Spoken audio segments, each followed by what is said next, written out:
Inilah kisah seorang ulama besar yang masih digoda oleh iblis di detik terakhir hidupnya. Namun ia menjawab dengan kalimat yang mengguncang langit dan bumi. Menjelang akhir hayatnya, Imam Ahmad bin Hanbal, ulama besar yang dikenal karena keteguhan iman dan kesabarannya dalam menghadapi ujian, terbaring lemah di atas pembaringan. Tubuhnya yang rentah tampak lunglai, nafasnya tersengal, namun di wajahnya masih tampak ketenangan seorang hamba yang selalu menjaga keikhlasan di hadapan Allah.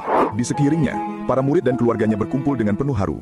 Di antara mereka, sang putra tercinta, Abdullah bin Ahmad, duduk paling dekat di sisi ayahnya, menggenggam tangan beliau yang dingin, namun masih kuat bergetar. Saat itu, Imam Ahmad mulai terlihat gelisah. Bibirnya bergerak pelan, matanya menatap jauh ke arah langit-langit ruangan, seakan sedang berbicara dengan sesuatu yang tak kasat mata. Ia berulang kali berkata lirih, "Belum. Abdullah yang kebingungan lalu menunduk mendekat, dan dengan suara lembut bertanya, "Wahai ayahku, mengapa engkau berkata demikian? Siapa yang engkau ajak bicara?" Dengan napas yang tersengal, Imam Ahmad membuka matanya perlahan. Dalam pandangan matanya yang redup, terpancar sisa-sisa semangat seorang pejuang kebenaran. Ia menjawab dengan suara yang pelan, namun penuh keyakinan. "Wahai anakku, sesungguhnya setan datang kepadaku saat ini. Ia berkata kepadaku, 'Wahai Ahmad, engkau telah selamat dariku.'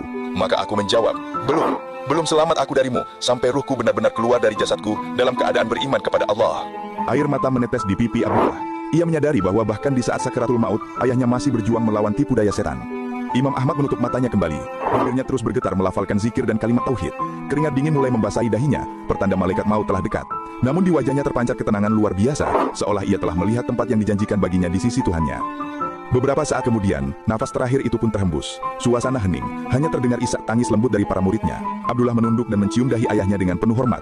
Di hari itu, dunia kehilangan seorang ulama besar, tetapi meninggalkan teladan yang abadi, bahwa perjuangan melawan godaan setan tidak berhenti, bahkan hingga detik terakhir kehidupan.